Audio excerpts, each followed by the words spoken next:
এই খবরটি নিবেদন করছে স্বামী বিবেকানন্দ ইউনিভার্সিটি, আপনার সন্তানের স্বপ্নের ভবিষ্যৎ গড়ে তোলার একমাত্র সঠিক ঠিকানা। ভারত ও বাংলাদেশের দুই দেশের ভোটার তালিকায় নাম এক বাংলাদেশি দম্পতির। এলাকার মানুষ জানিয়েছেন 2019 সালে আকবর আলী গাজী ও তার স্ত্রী ফারহানা গাজী ভারতে চলে আসেন বাংলাদেশ ছেড়ে এবং মাখাল গাজী অঞ্চলের গিয়াসউদ্দিন গাজীর বাড়িতেই বসবাস করতেন তারা। এই গিয়াসউদ্দিন গাজী মাখালগাজা অঞ্চল তৃণমূল কংগ্রেস কমিটির সম্পাদক এবং এখানকার এনআরজি ও সুপারভাইজারও। স্থানীয় মেম্বার বহুবার ঊর্ধ্বতন কর্তৃপক্ষকে তাদের ব্যাপারে জানিয়েও কোনো কাজ হয়নি। এলাকার মানুষ সহ স্থানীয় মেম্বাররা চাইছেন এই আকবর আলী গাজী ও তার স্ত্রী ভারত থেকে চলে যাক। এখানে মানে থাকে, আজ সকাল থেকে দেখছি উনি নেই এখানে, এবং ওনাকে আমি এর আগে থানায়, ডিএম অফিসি এবং আমি এসডি অফিসি সব আমি কমপ্লেন করেছি। এবার আমি চাইছি যে এই যে লোকগুলো বাংলাদেশে ভোটার, এপারে ভোটার, একটা দুর্ঘটনা ঘটতে পারে, সেই কারণে আমি চাইছি এনাদের একটা প্রতিবাদ হোক, কিংবা যে কোনো পুলিশ প্রশাসন দিয়ে অ্যারেস্ট করুক এনার যে কোনো মুহূর্তে একটা দুর্ঘটনা ঘটিয়ে তো বিদেশে চলে যেতে পারে।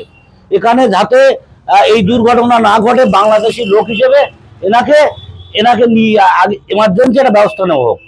এমনকি এদের দুজনকে যে বাড়িতে রেখে দিয়েছিল সেই গিয়াসউদ্দিন গাজীও জানিয়েছেন তারা নাকি জানতেনই না তিনি বাংলাদেশি। তিনি সাফ জানিয়েছেন যদি এরকম কিছু হয়ে থাকে তাহলে সরকার যা ব্যবস্থা নেবে আমরা মাথা পেতে নেব। থাকে বলতে কর্মসূত্রে ওখানে ছিল, মাঝখানে বলেছিল আমি এখানে বসবাস করব, বা ভিটা এখানে ভিটা আছে, তো সেই সূত্রে উনি বছর 8-9 আগে মনে হয় করেছিলেন।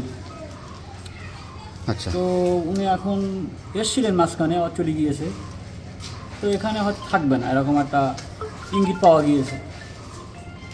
কিন্তু দু জায়গায় একসঙ্গে ওখানে কি আজ ছিল কিনা ছিল ওটা আমি জানি না।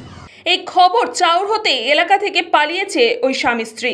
এই পুরো বিষয় নিয়ে বিজেপি জেলা সভাপতি সুকল্যাণ বৈদ্য জানিয়েছেন, এটা কোনো বিচ্ছিন্ন ঘটনা নয়, এটা সমস্ত পশ্চিমবঙ্গ জুড়ে এরকম হাজার হাজার আকবর আলীরা, বাংলাদেশের যারা নাগরিক তারা এপারে এসছে, তৃণমূল লিডারদের ছত্রছায়ায় তারা এইপারে থাকছে এবং তাদেরই মানে মদতে, প্রত্যক্ষ মদতে এরা এদেশের কাগজপত্র তৈরি করছে, আধার কার্ড, ভোটার কার্ড তৈরি করছে, ভোটার হয়ে যাচ্ছে। এরাই দিদির ভোট ব্যাংক, এরাই তৃণমূলের ভোট ব্যাংক, এবং ভোটের সময় যত সন্ত্রাস ম্যাক্সিমাম এদের দ্বারাই হচ্ছে। আর যত সন্ত্রাসবাদী কার্যকলাপ ভারতবর্ষ জুড়ে হচ্ছে, এই বাংলা তথা এই বসিরহাটকে বিশেষ করে এরা এই প্যাসেজ দিয়ে ঢুকে সারা ভারতবর্ষ ছড়িয়ে পড়ছে, আর যত সন্ত্রাসবাদী কার্যকলাপ এরাই করছে। আর তার সমস্ত রকম সহযোগিতা এই টিএমসি সরকার তাদের নিজস্ব ভোট ব্যাংকের জন্য এদেরকে একদম আশ্রয় দিচ্ছে, প্রশ্রয় দিচ্ছে এবং সব রকম সহযোগিতা করছে। ব্যুরো রিপোর্ট, নিউজ পঙ্গো time. St. Augustine's Day School, Barakpur. Success for every child. Admission open 2026 to 2027. Contact number 900793 4555.